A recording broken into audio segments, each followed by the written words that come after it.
Carson Wentz, Kirk Cousins, Geno Smith, Bailey Zappi, Cooper Rush, Teddy Bridgewater. You are throwing this season away. They are making it happen on the offensive side of the ball. The defense has to step up. There's no reason why you give up 48 points to the freaking Seattle Seahawks. They had a chance to win that game. This is 2022. You got to go make plays. I do want to mention Aiden Hutchinson because, look, he is not performing like a Heisman finalist right now. Is that fair to say? But here's the problem with all this. Yeah.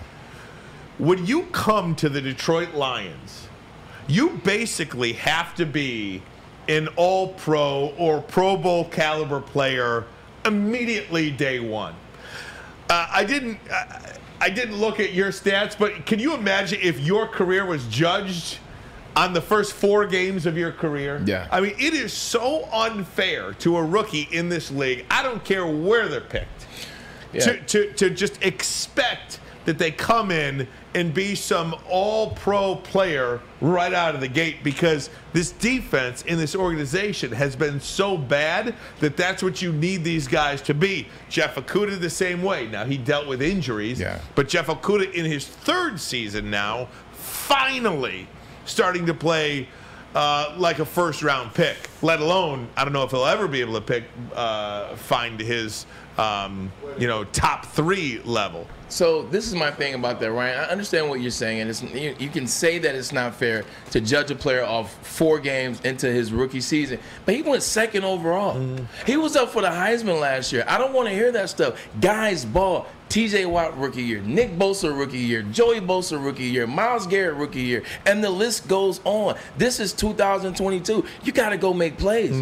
Now, or you got to look like it. I understand they're double coveraging him because they don't have anybody else on the defensive line that's doing anything, so it's easy to slide protect towards him and make it hard. But you still have to look like a #1 pick.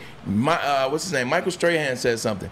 He hated double teams at first. He said when he was younger, he hated the double team. He said, this is too much. I can't get through it. But then he took it as a sign of respect. He said, wow, I'm getting double coverage. You know what? I got to learn how to beat this and get in there. And he started beating. He said, started beating double coverage, got confident in himself. He said, oh, man, they're going to double cover me. That means I'm pretty good.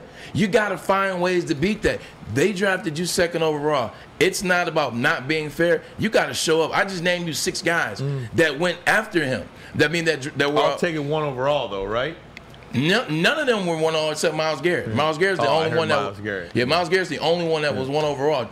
Nick Bosa was 3 or 4. Joey was 3 as well. I want to say you gotta find ways to get to the quarterback or disrupt the game. That's what we brought you here. I don't want to hear excuses. You got to make something happen. The most disappointing thing about this whole situation through 4 games is, guys, we're talking about Jalen Hurts, okay? Listen to these quarterbacks that they're facing. Jalen Hurts, really good, and the only unbeaten team right now. If you mention Kirk Cousins right now, I'm going to fight you. Because you hate Kirk Cousins, so don't mention him. Listen to what I'm saying, though. Okay. Carson Wentz sucks. Kirk Cousins, average to below average, in my opinion.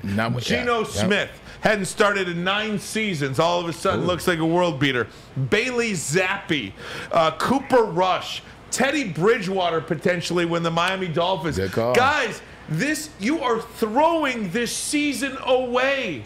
When you have no idea when you're ever going to have an opportunity to face quarterbacks like this, aside from Jalen Hurts, okay? Carson Wentz, Kirk Cousins, Geno Smith, Bailey Zappi, Cooper Rush, Teddy Bridgewater. You are throwing this season away. You couldn't handpick better quarterbacks to play against than this group. And you're sitting there 1-3, maybe 1-4 before the bye, and heaven forbid, 1-6. After Dallas and Miami.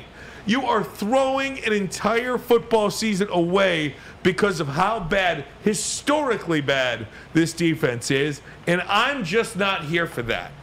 I'm just not here for that. The same exact reason that I will use for you why I'm sick about where they are right now is the same exact reason why I have a teeny weeny eensy bit of hope. Teeny weeny. That's the only reason I have hope right now that they can somehow hold their head above board here. Because, again, Bailey Zappi, Cooper Rush, Teddy Bridgewater. You have got to beat these quarterbacks. You got 60% of your offense sitting on the bench, injured, and he still throws for 400 and 4 touchdowns. He's fifth in passing yards. He's third in QBR. He's tied for first in touchdowns thrown. He's doing everything we asked him to do. Everything we asked him to do before the season started, we said, hey, you know what we need from you? We need 4,200 yards, and we need about 28 touchdowns. He's on pace for way more than that. He's doing everything. You know what? No DJ Chark, not a problem. No Amon-Ra St. Brown, not a problem. He's doing it. He found T.J. Hawkinson. He's doing everything that he's supposed to do. He's actually living up to more than we thought he was going to be. No Swift? Okay, Jamal Williams will run for 100. Hey, guess what? Next up, he's doing everything we've asked him to do. The offense, you know what? All right, no lineman here. Rotate this guy in. Hey, no left Skip. guard here. Come in, Dan Skipper. No Tom Kennedy. They are making it happen on the offensive side of the ball. The defense has to step up. And I understand that they don't necessarily have the playmakers or the guys. But last year they didn't have the playmakers or the guys, and they were in games. Whether it was Lamar Jackson last year, whether it was Kirk Cousins and the Minnesota Vikings last year, whether it was on the road in L.A. against the Rams, they were in that game. Barring a sack/interception by Jalen, they were in those games last year. What happened? Where we at with it? You basically have to play near perfect football on offense in order to even stay in the game, let alone win it. The Lions were a defensive play away from getting the ball back, having a chance to tie or take the lead against Philadelphia. They were a play away yesterday from having the ball with a chance to tie or take the lead against the Seattle Seahawks. And offensively, look, you could talk about the interception that Jared Goff threw. I understand it. It's fine. He's going to play imperfect football. But my goodness, they are giving you every opportunity to win football games. They have no team in football has currently scored more points than the Detroit Lions offense. Conversely, no team has given up more points than the Detroit Lions defense. And when you add it all up, it's a 1-3 thing. And you are what your record says you are. They're in last again. You got the freaking Bears are ahead of them. You got to score more points than you give up. The big thing about it is, look, we know it's a rebuild. We know that we know that Dan Campbell said 3 years. We understand that they're on the way. We understand all that, but we're not being unreasonable because they had a chance to win the Philly game. I don't care who's on the team. They had a chance to win that game. They should have beat the Minnesota Vikings. I don't care who's on the team. And yesterday, there's no reason why you give up 48 points to the freaking Seattle Seahawks. They had a chance to win that game.